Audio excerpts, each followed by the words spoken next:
Olá pessoal, meu nome é Giovana Mafra, sou estudante do curso de Engenharia Química da Unifesp e hoje eu vou mostrar para vocês um pouquinho sobre o meu trabalho de conclusão de curso, que fala sobre o estudo da cristalização no processo de produção de vinho.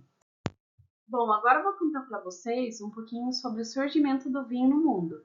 O vinho é uma bebida que surgiu aproximadamente 5.000 anos antes de Cristo, lá na região conhecida como Crescente Fértil, que eu tenho certeza que vocês já estudaram isso na história, que a Crescente Fértil está relacionada com as civilizações da Mesopotâmia. E essa região ela está entre o Oriente Médio e o Nordeste da África. Aí vocês vão parar e perguntar, e no nosso país, no Brasil, quando que ele surgiu? As primeiras videiras que começaram a aparecer aqui e que começaram a ser cultivadas, elas foram feitas pelos europeus lá no período da colonização, em que eles vieram junto com a expedição de Martim Afonso de Souza em 1532. E com a medida do tempo, à medida que o tempo foi passando, o que aconteceu? Foram aumentando as plantações, foram otimizando o processo de produção que envolve diversas etapas, e no slide posterior eu vou explicar um pouco melhor para vocês. E dentro dessas etapas, houve o processo de cristalização do bitartarato de potássio, que é um sal, que é o objetivo do estudo do meu trabalho de conclusão de curso. Então, como vocês podem ver aí pela fórmula, o bitartarato de potássio ali é um sal, que tem a parte positiva, que é o K+, e a parte negativa, que é o C4H5O6. E eu tenho certeza também que quando vocês estudaram soluções em química aí no ensino médio, vocês já devem ter ouvido falar em corpo de fundo, precipitado, que é quando a gente tem a ocorrência dessa cristalização, que é a separação da parte sólida que vem de uma fase líquida e gera o nosso precipitado, que é o nosso produto de interesse. Então, o meu trabalho de conclusão de curso tem como foco estudo desse bitartarato que ele forma nas garrafas e ele se deposita no fundo delas. Como eu havia comentado com vocês, o processo de produção de vinho envolve diversas etapas. E aqui nessa imagem a gente tem as etapas mais importantes do processo de uma forma bem simplificada, que eu vou explicar para vocês como funciona. Então, primeiramente ocorre a colheita, seguida do desengace, que nada mais é do que a retirada das uvas do cabinho. Depois segue para a fermentação, que é a etapa mais importante desse processo, que é quando vai começar a surgir o nosso produto de interesse, que é o vinho. Depois ocorre a prensagem. Depois que ocorre essa prensagem, vai para o amadurecimento, para a maturação desse vinho, que ele vai ficar, entre aspas, curtindo, a palavra mais conhecida disso que a gente tem, né?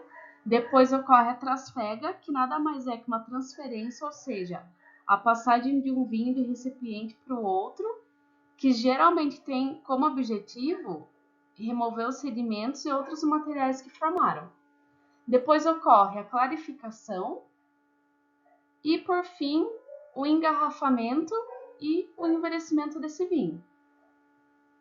Então, como eu havia comentado também, a cristalização de bitartarato de potássio, ele é um processo que ocorre no meio dessas etapas e que a identificação dos fatores que influenciam a sua formação, que nem a temperatura, o pH, o teor alcoólico, a solubilidade, entre outros, também são os objetivos de estudo do meu trabalho de conclusão de curso, que estamos estudando sobre todo o processo da produção de vinho, mais focado na cristalização do bitartarato, que é formado nesse processo.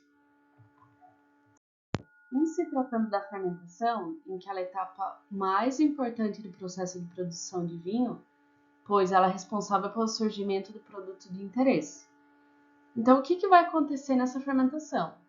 Nós temos uma fermentação alcoólica, em que, no momento que o organismo responsável por realizar a fermentação, que é a levadura, vai transformar a sacarose, que é o nosso açúcar, em álcool e gás carbônico, e a partir disso surge o vinho. Essas leveduras, elas são do gênero Saccharomyces cerevisiae, e abaixo nós temos aqui a equação que representa essa transformação dos reagentes em produtos.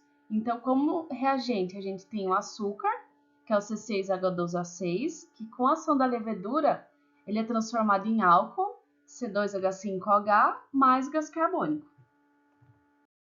Depois de entendermos um pouco mais sobre o processo de produção de vinho, sobre as suas etapas, sobre a fermentação que está envolvida, que é a etapa mais importante, qual é o papel do engenheiro químico nesse processo?